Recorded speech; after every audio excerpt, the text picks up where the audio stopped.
పిల్లల హాస్పిటల్ హుజూరాబాద్ పట్టణంలో ఏకైక 24 గంటల వైద్య సేవలు అందించే ఆధునిక పిల్లల హాస్పిటల్. విజేత పిల్లల హాస్పిటల్, కన్యకా పరమేశ్వరి గుడి ఎదురుగా, జమ్మికుంట రోడ్, హుజూరాబాద్.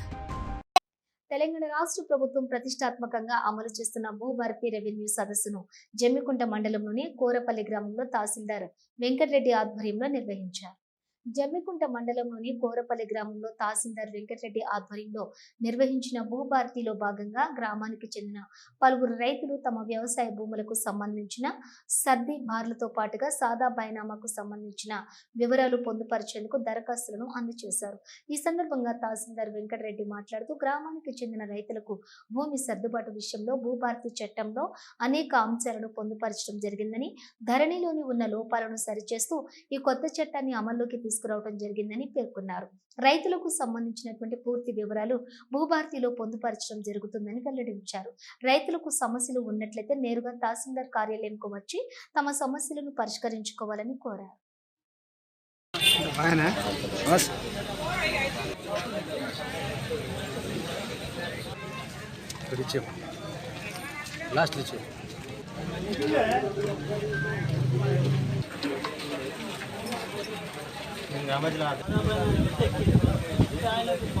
రెవెన్యూ సదస్సుల్లో భాగంగా ఇప్పటి వరకు నిర్వహించిన అన్ని గ్రామాలలో కలిపి దాదాపు 1229 పిటిషన్స్ వచ్చినాయి.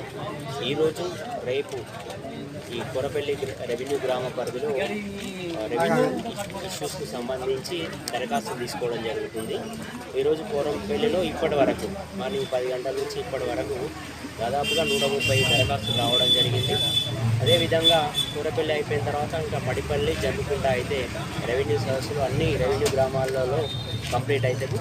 ఈ పిటిషన్స్ తీసుకోవడం కంప్లీట్ కాగానే, అంటే పూర్తి కాగానే విచారణ మొదలుపెట్టి అన్ని సమస్యలను ప్రభుత్వం నిర్దేశించిన గడువులోగా విచారణ పూర్తి చేసి రైతులకు ఎలిజిబుల్గా ఉన్న వాళ్లకు ఎవరైతే న్యాయమైన ఫిర్యాదుల మీద రైతులకు హక్కులు కల్పించడానికి రెవెన్యూ యంత్రాంగం కృషి చేస్తుంది.